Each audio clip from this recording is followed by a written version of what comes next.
Unlike the Knicks, the Seton Hall Pirates have a vision, and it's called Showtime. Let's vibe.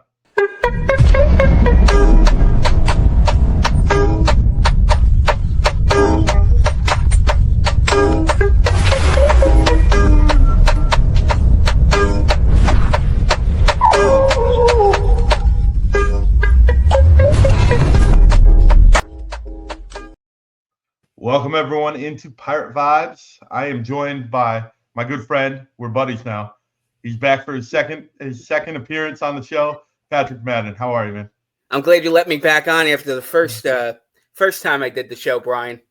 Yeah, well, we went back and forth, and I look forward to covering this when you come on. So you got an encyclopedia mind of Seton Hall basketball and all of Big East, but especially Seton Hall. You know, you're the alum, the old time. You've been watching this a little bit longer than me, so you got a little bit tied to it.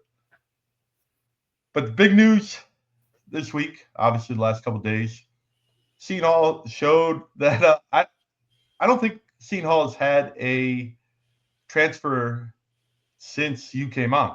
It was the curse of Patrick Madden. I think that I think we had a few, you know, the Dar and the Payne, and then all of a sudden it stopped when you came on, and now we started planning out, and now Shaw goes and gets two guys, Trey Parker and Mike Williams. Trey Parker, obviously from North Carolina State, overtime elite. What are your take on Trey Parker? We'll start there. Parker is interesting. Parker's sort of an older guy, which he's a 21-year-old sophomore, which sounds unusual coming from the era you and I watched a lot of basketball in. Yeah. It seems a lot more common now because, you know, players stay in programs like Overtime Elite to develop their games. Let's say they don't like their initial scholarships offers, so they'll go to sort of like let's call it a finishing school to work simply to take a year to work on their game to try to get some better offers out there. For Jackson, NC State, for Parker, NC State was his only offer, coming into 2024. And he goes to NC State, gets caught behind a senior-laden team. He was behind a point guard. I think his name is Mike O'Connell, if I have the name wrong. But he was one of the key players on the Final Four team in 2024. So unfortunately, that's who Parker was behind in their rotation, which is why Parker didn't see as many minutes as you would think a guy of his credentials would have. I think they were sort of hoping for him to be the point guard of the future. And then, of course, we all know what happened at NC State. Kevin Keatts gets fired. They bring in Will Wade. And when you bring Will Wade in, Will Wade is going to bring his types of guys in. And, you know, obviously Parker was not a guy he thought was going to be a key player for the Wolfpack. So that opens him up. And, you know, Seton Hall's done pretty well getting guards from down south. Jasheem Felton is I think he's from the Charlotte area. So it's no surprise that Holloway's got his And then if you go back a couple of years, Malachi Brown came out of Georgia, and Parker's a Georgia guy. So, you know, Holloway's got some contacts down in the Southeast. That's probably helped. At least he was probably tracking him.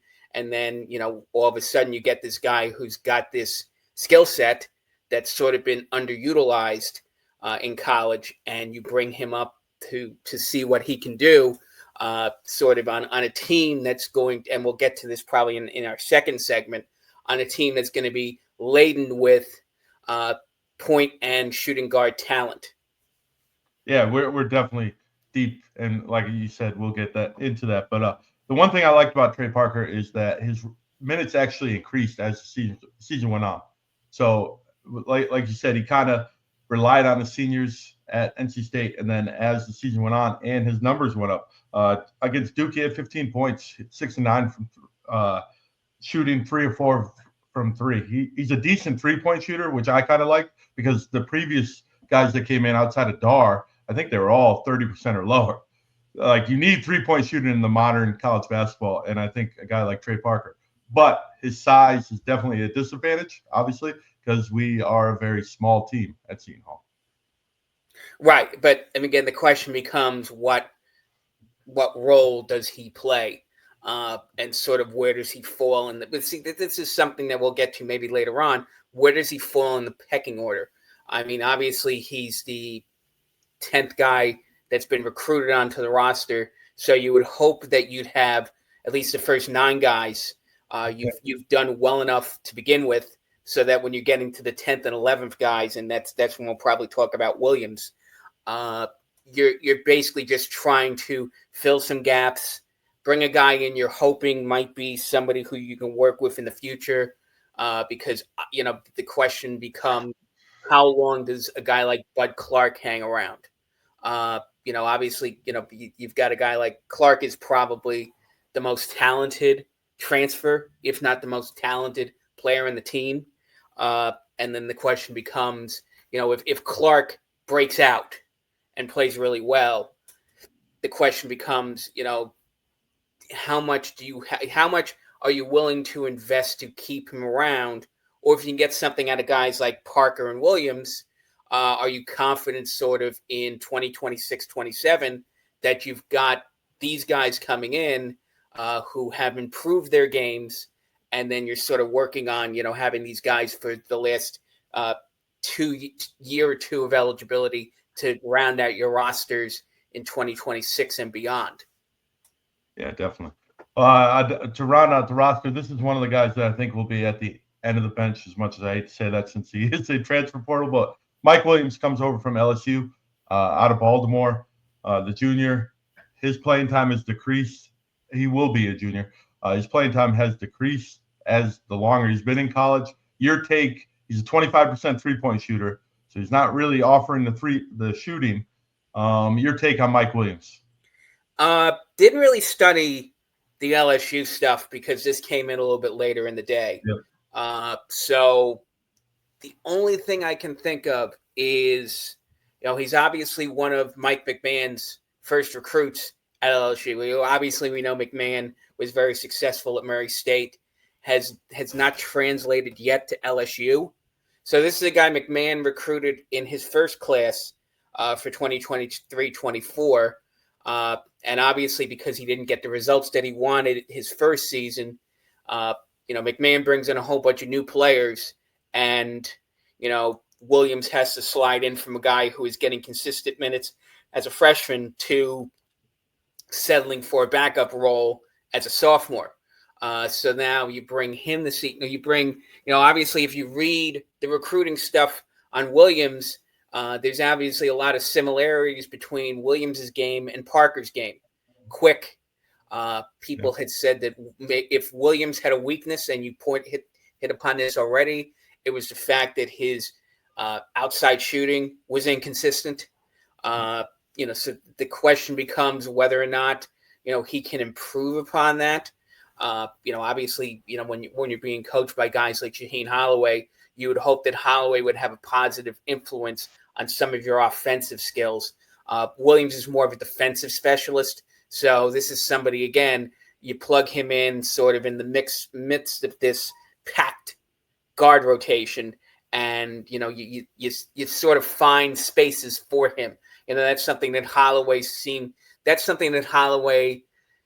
to sort of get maybe to think something about this. When Holloway's first 2 seasons, he was relying upon a 6 or 7 man rotation. Yep. Richmond, Dawes, Dre Davis. In the second year is Dylan Adewusu, Jaden Bediako, Tay Davis was from Notre Dame, was part of his first year group. So he really only had 6 or 7, respectable bodies he could really use his first 2 seasons. And that for Shaheen Holloway, that's like coaching with one arm tied behind his back. He likes having a lot of options out there. That could be to his detriment. That could be to his benefit. So I think when you're thinking about putting all of these guards, when you include Stanton McRae, you mentioned Dar, and then of course you got Simpkins, and Felton.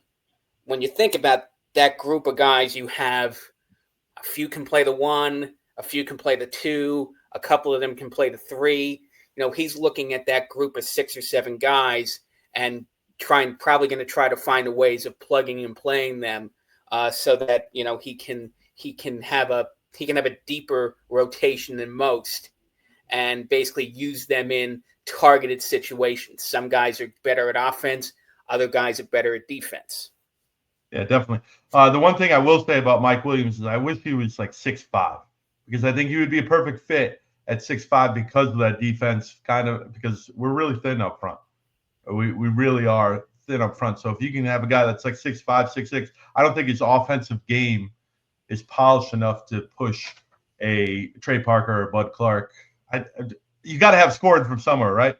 You can't put on a guy that really hasn't put on an offensive game yet. So that's just my take. I think you got to have Trey Parker and you got to have Bud Clark out there almost the entire game. I think ball handling and foul shooting late in games is something else that this team was sorely lacking. So bad.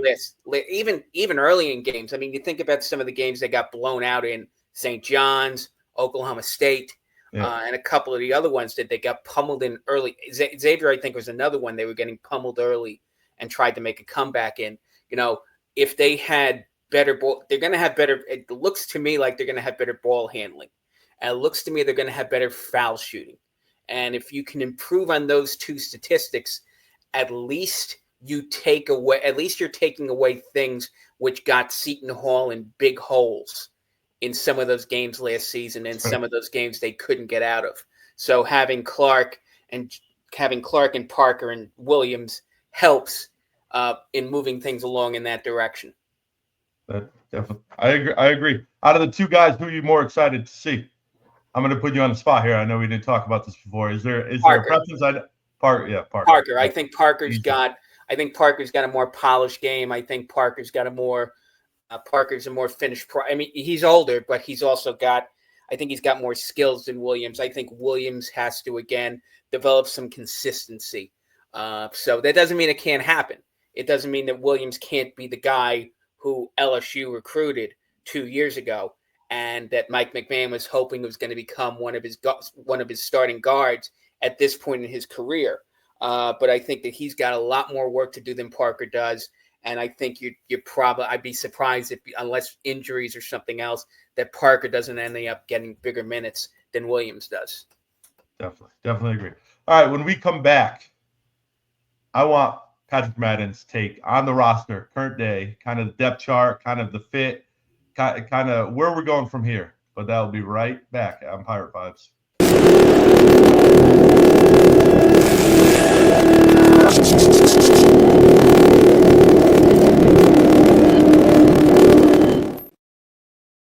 We are back on Pirate Vibes. I'm with Patrick Madden of the Big East blog.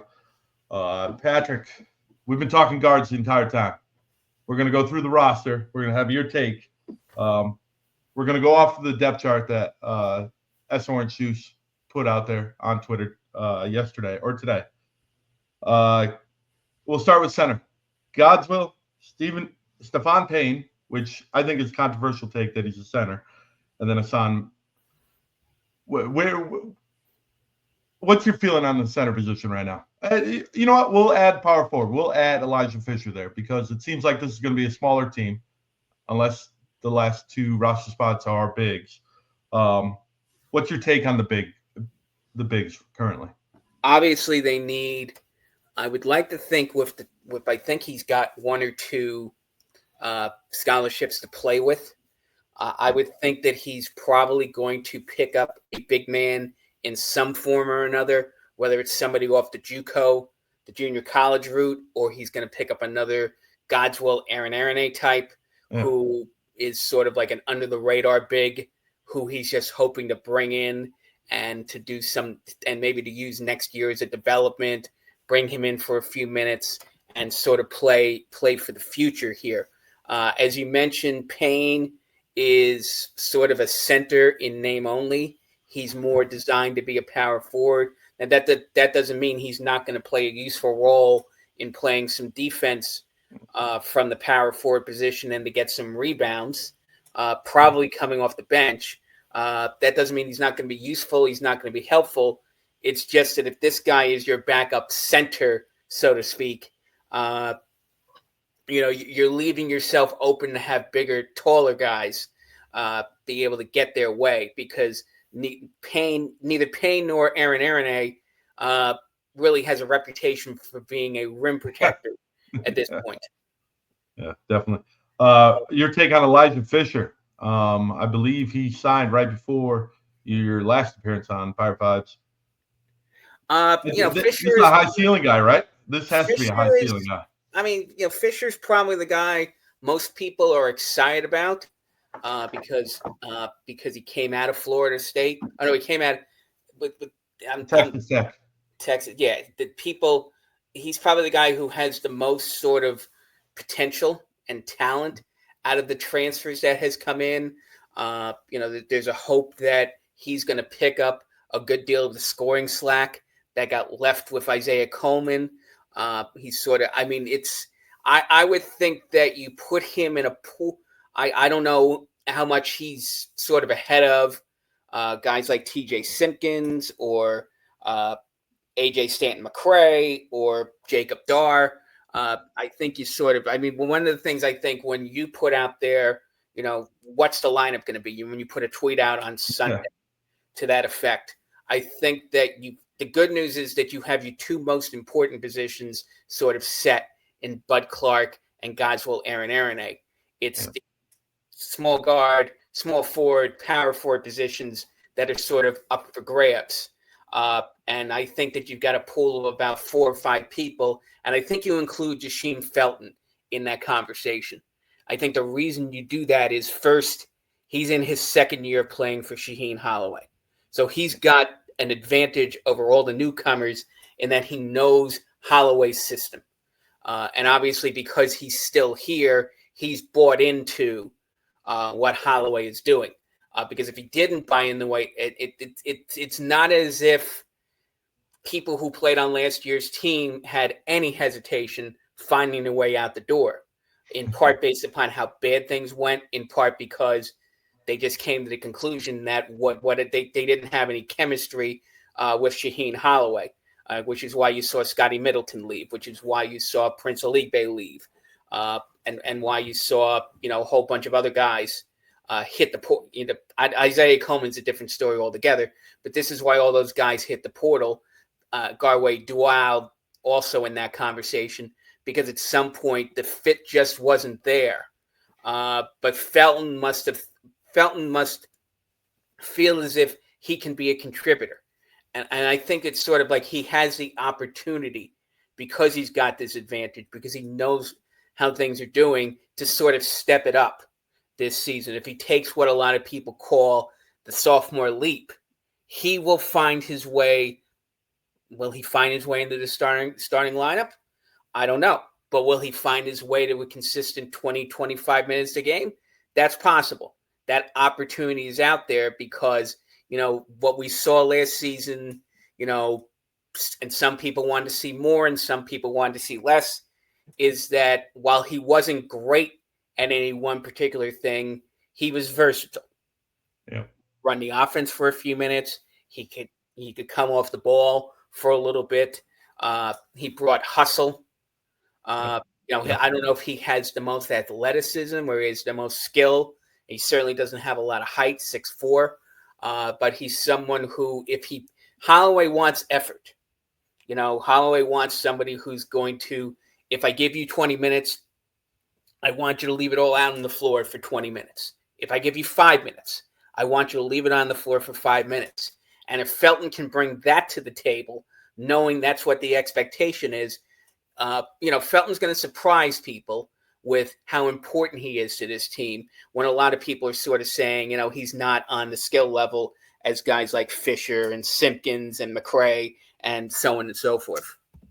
Yeah, it's actually really interesting. You're making me drink the Felton Kool-Aid a little bit, because all the depth charts with all the the Twitter experts put Felton at the third guard, on shooting guard and point guard, and what you're saying actually clicks a lot better with the vision that Shaw always tries to provide with the grit and grind.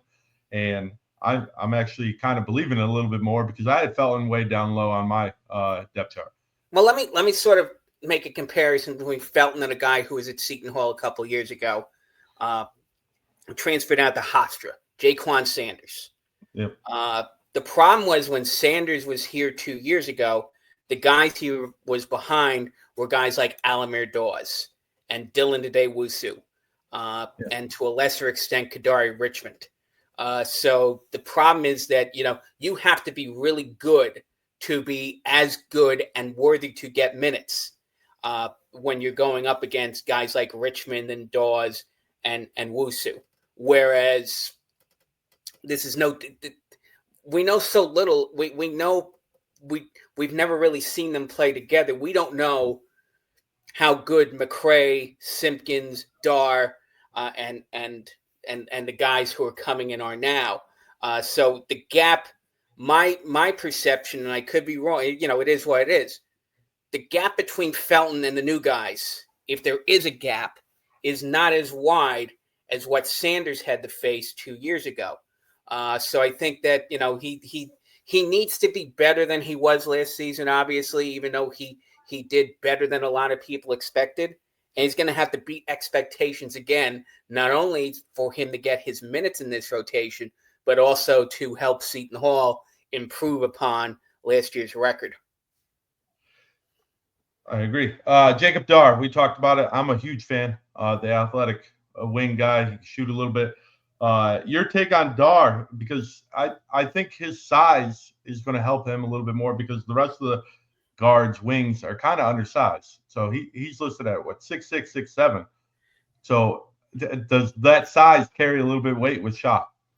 It may or may not. I do think that, he's going to have to, basically the one thing that Dar has going for him is that he's a late bloomer. It took him a while to find his rhythm in college. I don't want to put him on the same level as, Devion Smith from St. John's last season, as someone who basically, muddled around college and then took off what was his fourth season at Utah in the second half of that season and just shot the lights out, earned his way onto the St. John's roster, and was very serviceable on their team last year. I think there are parallels between, the fact that Dar was meandering around, coming off the bench, getting a minute, getting some minutes here, getting some minutes there, and all of a sudden he becomes almost the go-to guy for Rice down the stretch last season. So I think that if the late bloom verifies itself, Dar is going to be somebody who's going to surprise and impress some people. If Dar is what he was most of his collegiate career, I don't know what sort of expectations you can have for Dar. I guess the one good news is that because you have so many people in the same height range and have similar skill sets, if it turns out that Dar is your fourth or fifth wing in this rotation, it probably means that guys like Simpkins and McCray and Felton have stepped up and have given Seton Hall something useful to work with. So that if Dar, I think at worst, Dar is a guy who you can bring off the bench and maybe hit a couple of threes. And that's something which, if this team is up, given that last year's team was so offensively limited, having a sort of like a sniper off the bench is something which could be very helpful that Seton Hall did not necessarily have the benefit of every night last season. So there's about 1 or 3 spots remaining. We agree that we need a big, right? We definitely agree that we need a big. Where else would you go with this roster? Would you just put all 3 spots at power forward, like bigger forwards, or are you kind of the best players available outside of one big? I think you definitely need to get some. Now, again, there's a couple of, if you go, one of the other things that SR Introduced does very well is keep tabs on who Seton Hall has an interest in. There are a couple of big guys. One is a very under-recruited center out of California. I forgot what his name was off the top of my head, who basically Seton Hall is his only offer so far. I don't know if that means that, he just takes the Seton Hall offer by default, or does he put himself in junior college and hope that he can develop his game a little bit more. There's also so little video out on this kid that, nobody knows what he's doing. I know there was a junior college guy, who Seton Hall had an interest in. I mean, basically, unfortunately, the nature of the way the portal works is that big guys just get picked out. If you have height, somebody's going to take you simply because, height's the one thing you can't teach in college basketball, as we all know.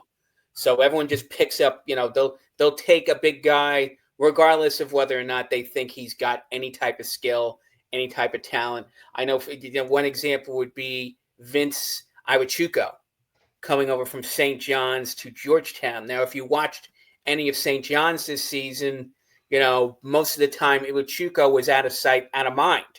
Yeah. But because Georgetown has a pressing need to get a big man, Iwachuko looked like the second coming. I know, let's not say he's the second coming of Patrick Ewing, but he was somebody who Georgetown. Othello Harrington. Yeah, Othello Harrington. Dikembe Mutombo. Yeah, we'll put it that way because he's 7 foot.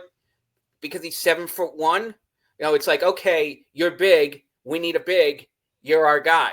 Without even thinking about, what type of skill set does Iwachuko have? You just take a big guy and you sort of hope. I mean, Xavier's done it with a couple of their big guys that they've picked up in the portal. So it's just something where you just take the height and you hope that you can get something out of it. So I think that, again, if there is somebody who's sort of under the radar, this is the other thing to think about the way Holloway has constructed his roster. A lot of these guys have just come out of nowhere. Yeah. They weren't people who you saw the big list on. They weren't people who, you sort of had people talking about, we want this. These guys just basically came out of nowhere. Yeah. We didn't even know that Seton Hall was looking at some of these guys. So there might be a couple of big guys who Seton Hall just hasn't looked at, and sometime in the next week or 10 days, poof, here's a 6'11" guy. I do think that Holloway has invested in Aaron Aronay. So a big guy would have to come in sort of with the understanding that at best he's going to get a time sharing arrangement. I don't think you come in expecting with the investment that Holloway has put into Aaron Aronay. You don't come in saying you're going to be the starting center. You're getting 25, 30 minutes a game guaranteed. You're going to have to come in accepting that at best right now you're looking at 15 to 20 minutes. But again, what Holloway's mentality is that you don't get minutes. You don't. Minutes are not something you're entitled to. Minutes are something that you earn. So maybe there's a big guy out there who, just wants the scholarship, or maybe isn't getting any, NIL for what it's worth. Maybe he's not getting any NIL offers, and Seton Hall is sort of like the last grasp. So he can come in, get his scholarship, get some NIL, and then maybe, he comes in the practice during the summer, really impresses everybody, and now all of a sudden Holloway has no choice but to put him on the court, regardless of where he thinks Aronay fits in the pecking order.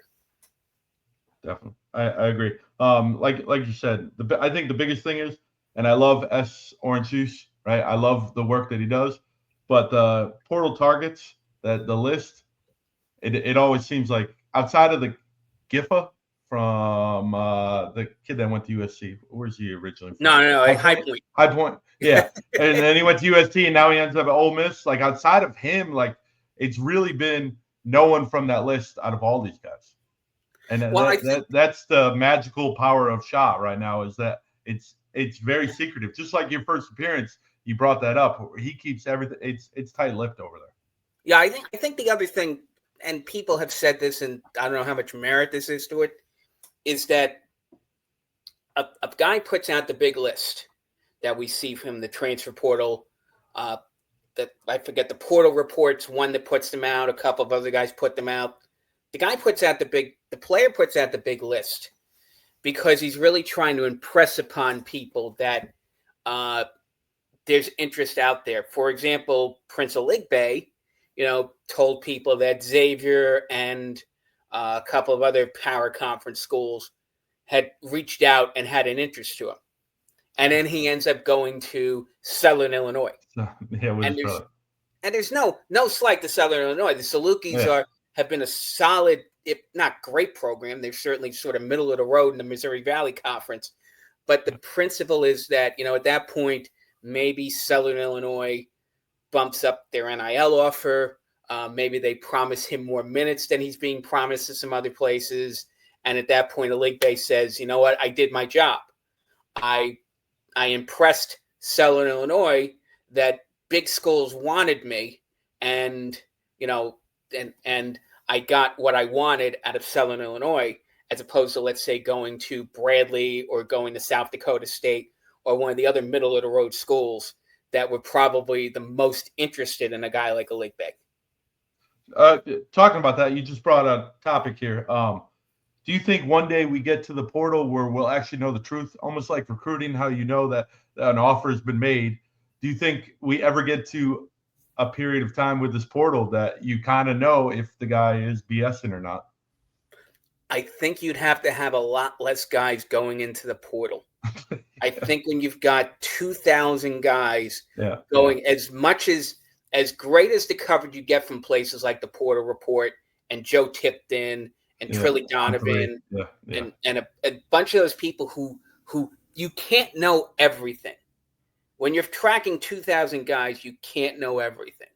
So I think what you've got here, and it's funny. I know a couple of the guys who work for the Portal Report, and I had a sort of a brief conversation with one of them about, how many guys, what percentage of the guys do you know all the guys who go into the portal, because you obviously have to report that to the NCAA, and the NCAA has to tell you who these guys are. But then the problem is, after these guys tell the NCAA, some of them choose to say nothing after that. One example from a few years ago was Casey Nadefo. In the off season before St. Peter's made the big run, Nadefo put himself in the portal. But then, because either Nadefo didn't like the offers he was getting, or he didn't get a lot of offers, all of a sudden nobody knew what was going on with Nadefo until he shows up on St. Peter's campus the first week of classes for the 2021-22 school year. And it's like, oh, that's Casey Nadefo.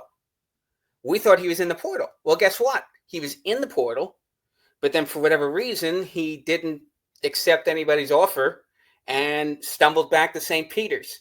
And then the rest is history. They go to the Elite Eight, and then Nadefo transfers to Seton Hall and goes to the G League, and everything's happily ever after for Nadefo. But the point is, guys get lost in the shuffle in the portal. So, as much as we want this information, we want to know this stuff, unless you're dealing with a much smaller pool of people who are in the portal, and, that may happen because guys are losing COVID eligibility. You've got all the COVID year is not a thing probably from this point forward. And I think the other thing, and who knows what's going to happen with NIL and house settlement. Do we get to the point where players aren't looking at $1 million offers or $2 million offers anymore, and that decreases the incentive to jump in the portal? Is that I'm looking to get my big paycheck because I average 15 points a game at a school like Monmouth, and I'm going to go, and Ole Miss is going to offer me $1.5 million to go down to Ole Miss. So, there's a combination of things which may constrict the number of people go into the portal, and then there'll be more transparency because there'll be fewer guys that the people who track this stuff pretty carefully are going to have to keep dibs on. Definitely. Why did you pick Ole Miss out of all the schools? Is that because the gift kind of thing? No, Dre Davis. Uh, I just okay. choosing a random SEC school. We could have chosen LSU or NC State. Okay. I mean, God only knows. I mean, you've got a guy like Will Wade out there. Yeah, I know you we definitely do. dropped his name earlier in this podcast, Yeah, but yeah. Will Wade, that guy is you want to talk about one of the top 5 recruiters in the sport. It's sort of like, okay, good luck when you see your school on a list with NC State. If Will Wade wants somebody, Will Wade's going to get somebody just because that's the nature of who he is. Look at the talent he had at McNeese the last couple of, and I don't mean we're going off topic on tangent a little bit here, but the point I'm making is, I think one of the points here is, I forgot what the point I was going to make about. I think I was talking about just the nature of how you're mentioning Ole Miss, and you're talking about places where, they're very active in the portal. I mean, almost everyone is active in the portal. Yeah. You think about even a school like Florida, who picked up a brand new starting backcourt. They won the national title, and now they've gone in and they've picked up 2 big guards. And you would think back 20, 30 years, even the difference between the 2006 and 2007 teams in Florida, they basically brought back the whole roster from the 2006 team, and then they went on and repeated. Whereas Todd Golden has had to pick up guys like Xavier Lee and a couple of the other big names he's had to pick up to make up for what he lost. So that's the nature of what you're playing with in terms of the portal. Almost everyone is in it. So you're always competing with the big Floridas. You're competing with North Carolina. You're competing with NC State. And that's just the nature of how the portal works. Definitely. Well, thank you, Patrick, for jumping on again. I hope I don't scare you off. I hope you come back again. And it's always great talking about Seton Hall basketball, but basketball in general. You're a great follow on Twitter, and your blog is great. So continue the great work, and obviously you got to come back on, and we got to get S Orange Juice on. Reveal the face, he's and then finally get him out there in the public, because you guys do a great job with Seton Hall, so I appreciate it. Well, thank you very much, Bryan, and good luck continuing. I know you've put out some interesting episodes, and as we get closer to the season, obviously, one thing Seton Hall hasn't done yet that a bunch of other schools has been more active doing is putting out a schedule. Yeah. The good news as a content creator, you look for those little nuggets that every other school's getting. You're like, all right, when are we going to get one? When are we going to get just one game? I know we have the trip, but like, come on, just one, non-conference game. I mean, we won't talk about the schedule now, but we sort of have a general idea about how Holloway schedules. Yeah. But the thing about it is that as opposed to people doing like Mark Zanetto doing, the Hoops Capital podcast, which is a great follow for both sides of Connecticut basketball, by the way. Mark Zanetto at the Hoops Capital is put out a whole episode, I think, about their game with BYU. Yep. And then he's going to put out an episode probably about the game they scheduled today against Florida. And then our Creighton show, you have the Creighton Gonzaga game. That's the one thing. It's already out there. It's already loaded. 1:00 tomorrow on Thursday, right before our show. He's already talking about that. And I was like, I just want one. You know what I mean? You got one just to have an episode. I can bring you on, and we can talk about the matchups when we get to July. And Holloway confirms that he's playing Monmouth and St. Peter's, probably NJIT. Yeah, we can talk about. That's a different topic for a different day. But that's the one benefit is that look, nobody was talking about everyone's had a month without talking about a transfer, and tonight we got to talk about tonight in the first week of June we talked about two. Yeah, there you go. Seton Hall gives us our stuff later in the process. Yeah. All right. Well, thank you. We'll do this again. Stay true, stay blue, and vibe on. Ahoy there! Tallulah! Socrates.